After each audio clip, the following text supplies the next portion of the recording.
Tonight at 10, the Columbia Housing Authority tries to figure out how to fund renovations despite the loss of a major state investment. Tonight, I discover how the board plans to do so. And the University of Missouri men's basketball team announces its star freshman is likely out for the season. We're taking a look at what it means for the team and how it will move forward without Michael Porter Jr. Those wind chills are dropping tonight, and by morning we'll see those in the teens. How long will this cold last? I'll let you know. Plus, I'll have your holiday travel forecast coming up. ABC 17 News at 10 on KMIZ starts now. Thousands of Missourians are traveling for the Thanksgiving holiday, many of them starting tomorrow. Thanks for being with us tonight. I'm Joey Parker. And I'm Ashley Strohmeyer. We are joined in the ABC 17 Storm Track Weather Center by ABC 17 Storm Track Chief Meteorologist Sharon Rain. Sharon, go ahead and tell us what people can expect as they do head out for these travels. Yeah, this time of year it can often be pretty stormy out there, but fortunately this year there are no major storm systems that are going to affect much of the country, so it does look pretty good. In fact, in Missouri, tomorrow looks great. You'll need a coat in the morning if you're heading out early, but we are looking at plenty of sunshine and chilly temperatures tomorrow, but it is dry. Elsewhere, though, for your Wednesday, we're looking, if you're traveling north to northern Minnesota, there will be some snow during the day and some areas of rain and snow in the northeast, and a little bit of rain in Florida. The highest amount of rain will be in the Pacific Northwest, where it will continue to be a bit stormy. But you can see that most of the terminals, most of the airports are looking good. We have a lot of sunshine in the forecast, variable temperatures. New York City, though, is the only airport there that's looking for rain tomorrow.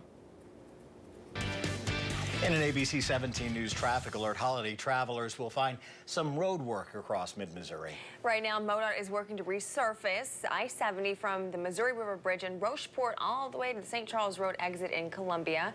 Crews are also working to repair the bridge over Highland Creek on Highway 54 near Fulton. The department says drivers should avoid distractions to make sure they arrive safely. Let's see what we can do about curbing the distracted driving. So put your phone down as you're driving the car. Minimize your attention to other details in the vehicle. MoDOT does offer a map actually showing the work zones all across the state. You can find that link by going to our website, abc17news.com. The Columbia Housing Authority may need to look elsewhere for money to continue renovating units. ABC 17's Lucas Geisler joins us live at the Providence Walkway Apartments. And Lucas, the board voted to continue with that project. Joey, the Housing Authority was expecting to use more than $3 million in Missouri's low-income housing tax credit here at the Providence Walkway Townhomes, a tax credit that the Missouri Housing and Development Commission put an end to last week. Tonight, I discovered just how the CHA plans on operating without it. The Columbia Housing Authority will pursue a $9 million renovation of the 50 Providence Walkway townhomes. That's without the state's low-income housing tax credit that came to a controversial end last week. Without the state tax credits, we come up about $2.5 million short to get that deal done. Phil Steinhaus, director for the CHA, says they plan on applying for any money the state offers. CHA most recently used the tax credits to renovate units at Oak Towers. So far, they've renovated nearly 600 units of low-income housing, mainly built in the 1960s. Governor Eric Greitens criticized how developers like CHA were using the tax credit. He says only 42 to 55 cents on the dollar went towards construction. Greitens says, quote, "That's a bad deal any way you cut it." Steinhaus says some of that money does go towards legal and environmental costs, but that is the price of doing business. All sorts of things you have to do to make sure that it's safe, well constructed, and that you have a quality product in the end. The Columbia Board will instead look for greater federal funding for projects. Steinhaus says if that doesn't work, then the cost of maintaining the older units will continue to rise. Instead of having these aging 60-year-old public housing properties that had bad sewer lines, inadequate electrical systems, no insulation in the walls, we're renovating and investing back in the central Columbia. Jason Crowell, the former state senator that put up the amendment to get rid of the state tax program, says this still allows for federal funding, but allows the General Assembly to debate any fixes to the program. Now, Members of the board here at the Columbia Housing Authority hope that the Boone County delegation to the General Assembly does support making those fixes and restoring funding to the program. Reporting live here in Columbia, Lucas Geisler, ABC 17 News. Mizzou men's basketball freshman Michael Porter Jr. is likely out for the season. Today, the team announced he underwent back surgery in Dallas. Now, we have team coverage tonight with reaction at Mizzou Arena and here in the studio with details on his injury. But first, ABC 17 sports director Andrew Kaufman joins us live in our newsroom. And Andrew, he just posted in the last 10 minutes on social media. Yeah, Porter Jr. posted on Instagram saying surgery was a success. Now, projected recovery time is about 3 to 4 months. The good news for Mizzou fans out there and for Porter Jr. is that multiple NBA players have had this same surgery and they've all been able to make a full recovery. The former Tolton star has just played 2 minutes for the Missouri Tigers this year. That was in the home opener on November 10th against Iowa State. He scored just 2 points. Now, we still don't know exactly how Porter Jr. hurt himself, but a team spokesman told us he tweaked his hip during pregame warmups before that Iowa State home opener on November 10th. Now, Michael Porter Jr. released this statement earlier today. He says, "I really appreciate the support of my family and the Mizzou men's basketball program as I begin this process. I'm thankful for all the kind words and messages I've received from fans. Those mean a lot to me. I cannot wait to be completely healthy and playing the game I love once again." And as you can imagine, Mizzou fans across mid-Missouri are devastated by the news, and ABC 17's Deborah Kendrick was able to catch up with some of those Mizzou fans. And Deborah, they say they're still going to attend the games. Yeah, Andrew, nearly the half a dozen people that I spoke with told me, of course, they were so disappointed and they're sad and bummed, but they said they do understand why he has to do this, of course, to get better for his health, to hopefully be able to come back possibly. Now, I asked Mizzou fans if they think this could possibly hinder the program. People maybe not showing up as much just because they wanted to see him play. Most people I talked to said they don't think that's going to be the case, but here was some of the reaction I got when I told people the big news today. Are you going to go to the games? Oh, I'll still go to the games. I think we'll still do better than KU. Do you think this is going to affect how people are going to come to the games, how many people show up? It won't affect none of that because, you know what I'm saying, I mean, if you're truly a Mizzou fan, you're still going to support them, even though if they win or lose. Now, I have seen a lot of tickets still available online for the next home game here at Mizzou Arena against the Miami Redhawks. I've seen prices range from $400 to $999. Reporting live here at Mizzou Arena, Deborah Kendrick, ABC 17 News. And then following up on what Andrew and Deborah just told you, today I spoke to a doctor and professor of orthopedic surgery regarding the procedure Michael Porter Jr. underwent today. He tells me it's a common procedure done at least 100 times a year at MU, and most people can bounce back from it. There are a number of papers written by my colleagues over the last probably 5 years that have documented the return to high-level sport in NFL players and other high-level pro players. Dr. Ted Choma tells me typically surgery isn't the first recommendation for the type of injury Porter has. Because we know that most people will, over the course of just a few weeks, will start to naturally just start feeling better. However, surgery is recommended to those who do take time off to rest and still feel pain. He says typically there isn't a certain event that causes this injury, but a gradual change in the collagen in the discs. When the actual herniation happens, the patient knows. And it can happen doing innocuous, normal life things. Like tying your shoe or falling off a couch or just something. Yep, or getting in or out of a car. Fortunately for MPJ fans, Dr. Choma says this procedure is the smallest procedure they do. One other thing Choma tells me is actually depending on the patient's pre-injury physical condition can either expedite or prolong the recovery process. A lot of good information there, Ashley. Thank you. You can find more reaction to today's announcement on Michael Porter Jr. and learn more about that injury by visiting abc17news.com. All right, weather headlines for the holiday are good. We started tonight with some cold weather, and that's going to carry on into tomorrow. But overall, we've got some good weather. By the time Friday comes around, it's very mild, so we see that warming trend, and it does continue to be dry right through the weekend. Tomorrow, though, it's cold in the morning. We start off with 22. You'll be greeted by a lot of sunshine tomorrow, but that light breeze blowing is going to make it feel colder, with wind chills in the morning in the mid-teens. Temperatures only reach the low 40s tomorrow, but Thanksgiving Day, we're 10 degrees warmer. We make it into the low 50s for Thanksgiving, a cool morning and afternoon. But overall, we've got some great weather in the forecast right through the weekend. As it cools down a little bit Sunday, it will stay dry. The state treasurer returns from D.C., where he met with Trump administration members, including Vice President Mike Pence, to talk about tax reform. Before he left for the trip, Eric Schmidt said it was not clear how the proposed tax plan would actually affect Missouri's budget. Today, ABC 17's Barry Mangold asked him if that's changed. Last week, State Treasurer Eric Schmidt announced he was going to meet with White House administration to talk about tax reform. He was not sure how Trump's proposed bill would affect the Missouri state budget before he left, so I asked him if he had learned any more details. As far as the budget impact, it's really unknown. Is there any specific reason why there's no outlook on what the effects of the state budget just yet? Well, I mean, there's a sort of a static view of what it means, and then there's more of kind of a dynamic view. I mean, look, we're spurring economic activity by allowing people to keep more of their own money, and I think that's really important to keep in mind. Whose money is this? One of the main points of the discussion for the proposed tax plan is health care coverage. According to the Congressional Budget Office, Trump's proposed tax cuts would reduce the federal budget deficit by $338 billion over the next 10 years. But it would also reduce the number of people with health care coverage by 4 million as soon as 2019.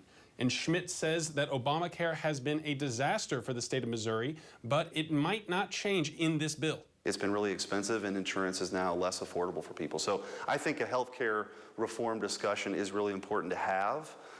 Whether or not that's part of the tax reform package remains to be seen. Republicans are hoping to get this passed by Christmas, despite Democrats criticizing how quickly it is being moved through Congress. Schmidt says it is about time tax reform happened. I think we've been having this conversation for a long time. I think the time has finally come for Washington to take this up. Reporting at the Capitol, Barry Mangold, ABC 17 News. We have new details about a shooting in Northeast Columbia. Find out what police say happened coming up. And we'll talk more about the future track for holiday plans. I'll show you the hour-by-hour look through the next few days of what's expected across the country and here coming up. Tonight, we have new information as a suspect is now charged in a shooting in Northeast Columbia today. Yeah, this happened early this morning on Clark Lane near the Greens, actually the Lynx apartment complex. 18-year-old Anquan Glover is charged with armed criminal action, assault, and unlawful use of a weapon. He's expected in Boone County Court tomorrow afternoon at 1:30. Glover is accused of shooting at a car full of people. Police say officers recovered 16 shell casings and a gun was found nearby. No one was hurt in that shooting. The man accused in the death of a Harrisburg teacher is expected in court tomorrow morning. A hearing is set for 26-year-old Brandon Brill at 9 o'clock in Boone County. He is charged with second-degree murder after he was involved in a deadly crash on Route F back in September. Brian Simpson was killed in that crash. Brill is accused of driving without a valid driver's license. His lawyers have requested a change of venue and for his bond to be lowered. No one is hurt after a crash in North Columbia tonight. It happened shortly before 6 o'clock on Rangeline Street near Mosher's grocery store. The crash involved 3 cars. Troopers say one of the cars tried to turn into the store's parking lot when it was rear-ended. A third vehicle also rear-ended a second car. Emergency crews were able to clear the crash in about an hour. My goodness, it's getting cold out there tonight. The temperatures are just so different than the past couple of nights. We're already down to 31 degrees at pre-owned of Columbia, and those wind chills are in the 20s. That wind feels like ice in Sedalia with a wind chill of 24 right now. So yeah, it's feeling a little more like winter out there, but we do have very quiet conditions as the skies are clear, and that is going to continue into tomorrow. So the out-the-door forecast is for sunshine in the morning, but the temperatures starting off at 25 at 7 o'clock with a wind chill of 17. The afternoon stays kind of chilly, so you'll need to keep that coat with you all day, even as you head out for your lunch break, as we'll be closer to 40 degrees. Now, heading into Thanksgiving, it looks nice. We start to come back up on temperatures, and that warming trend continues right into Black Friday. So if you're heading out before sunrise to get those deals early in the morning, we're going to drop into the 30s overnight, so it will be a little on the cold side, but nothing different than what you'd expect this time of year. Heading into the afternoon, though, it actually will feel quite mild with a southwest breeze picking up Friday, and it stays dry. So dry, that is certainly the forecast. We've got this weather pattern where we only have storm systems coming from the northwest. As these fronts drop in, they just don't have enough moisture to do anything. This last front that came through here did deposit some colder air, but just not enough moisture. The Gulf moisture isn't reaching us before the fronts come through, so therefore we end up staying dry with these just temperature changes. Now, as we go through the next couple of days, the cooler air behind this shifts to the east, and we get into a warming trend, which you'll certainly notice, as I showed you, by the time Friday rolls around. So basically, for the holiday travel here all across the area, all the way through the weekend, I'm going to show you. This is starting tomorrow morning. First of all, some highlights for the next 4 days or so. Periods of heavy rain and some snow in the northwest. They're going to continue to be battered by storm systems moving in. Meanwhile, in northern Minnesota, there could be a little bit of light snow Wednesday. There's also a chance of rain by Friday there. Very nice conditions for us, Texas and the southwest. Heading to the east, though, we are going to see periods of lake effect snow and rain. So let me put this into motion for you, and this is tomorrow afternoon. See how quiet it is? There's that snow I talked about. It's not going to be heavy, just enough to cause some slick spots on roads. The northwest looks wet, as well as the northeast. It's going to be some rain from New York City northward, with a little bit of snow falling on the upper Great Lakes area, the Great Lakes area there.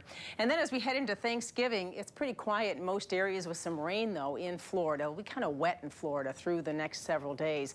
Meanwhile, we'll watch the mountains in the west for some snow, as well as some rain that starts to push across the Great Lakes here by Friday. And this weekend, there might be some snow, a little bit more of it, as we get a lake effect snow going to affect New York State and into northern Ohio and parts of Pennsylvania. So that'll be by Sunday. So we'll watch that if you're going to be traveling back from the northeast this upcoming weekend.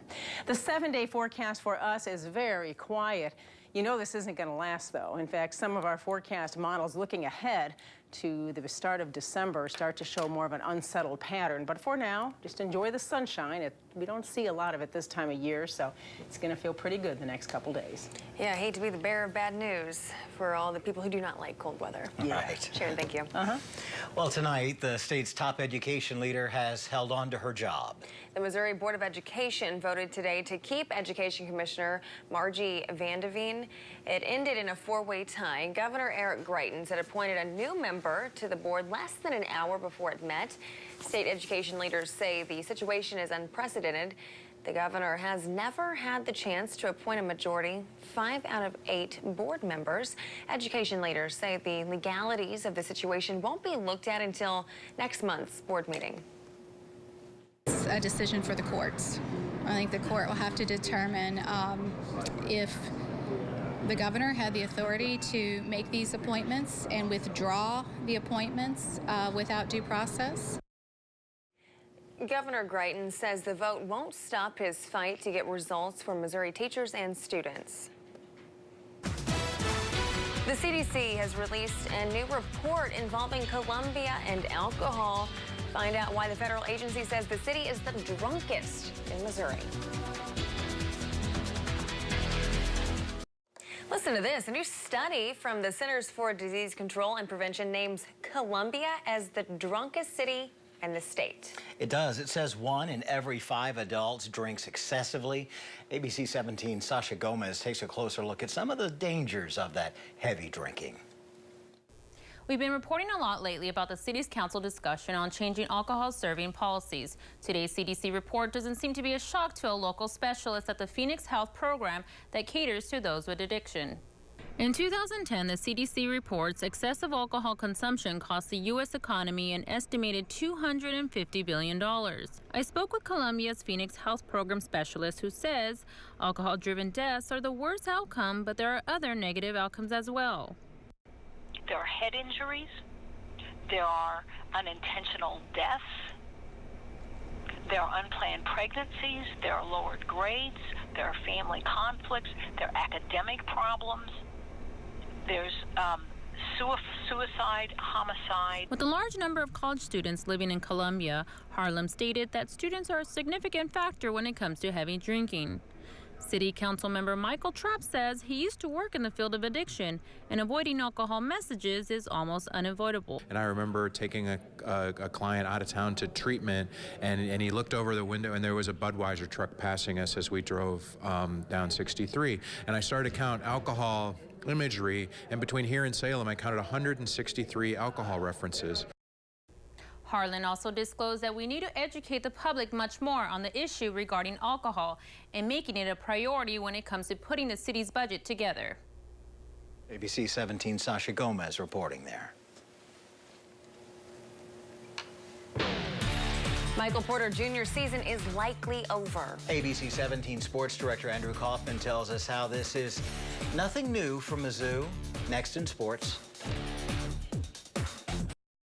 Sports Zone starts now. Sponsored by U.S. Cellular. Michael Porter Jr. is likely out for the season. The nation's #1 recruit had back surgery this afternoon in Dallas, Texas. The projected recovery time is about 3 to 4 months. The good news is NBA players have had the same surgery and they've made a full recovery. And tonight, Michael Porter Jr. posted on his Instagram account that says the surgery was a success. Now, the former Total Star played just 2 minutes. That was in the Tigers' season opener against Iowa State. He scored 2 points, and it's really unclear if he'll ever score again in a black and gold uniform. We still don't know exactly how Porter Jr. hurt himself, but the team spokesman told us he tweaked his hip during pregame warm-ups before the Iowa State game on November 10th. So the question now becomes, will Michael Porter Jr. come back for a sophomore season or go straight to the NBA? ESPN's Jeff Goodman is reporting multiple NBA general managers say that as long as Porter Jr.'s back checks out come June, he's still likely a top 5 overall pick in the NBA draft. But let's not forget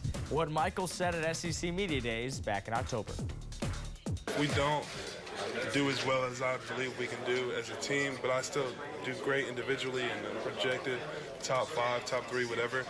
I don't know if I would go. I might come back just because, like I said, I want to leave a legacy and help the team get back on course. So it's not for sure one way or the other, but I mean, everybody thinks I'm not serious when I say that, but I actually might spend more than 1 year in college. Well, Mizzou has had 3 #1 recruits in school history, and all 3 have not panned out in football. Tony Van Zant hurt his knee before getting to campus. Of course, recently, Dorial Green-Beckham was kicked off the team after 2 seasons, and now Michael Porter Jr. Well, as gloomy as it seems for Mizzou fans, the season is just beginning, and the Tigers still have a lot of talent. Mizzou is 3-1 after its win over Emporia State. Up next, Mizzou will travel to Orlando for the Advocare Invitational. The Tigers will play Long Beach State Thursday morning. Junior forward Kevin Purrier says these next few weeks will be crucial for the team. I think we've hit a couple bumps as far as, playing this game. We didn't really play as well as we could have. Now it's just time for us to buckle down and come together. I mean, this is the most important time for us to come together as a team. We're human. We got to learn. There's a lot of things that we need to learn along the way, and it's a process. We know that, and we're going to continue to work hard every single day and continue to pull the best out of each other. And more hoops tonight. Columbia College basketball coach Bob Burchard coached his 1,000th game tonight. At halftime, we learned that he's had that signature mustache since 1973.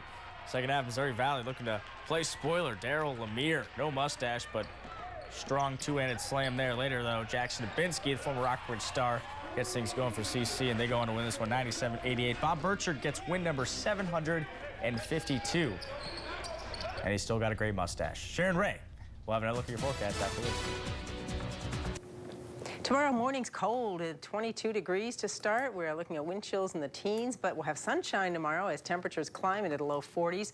Look for some clouds moving through tomorrow night, and then we start warming up for Thanksgiving and Friday. The weekend looks good, but a little cool by Sunday, but we stay dry. It's here, Thanksgiving, day after tomorrow. Isn't that amazing? Yeah. All right, Sharon, thanks. Everyone, thanks for joining us tonight. Next. See you back here tomorrow.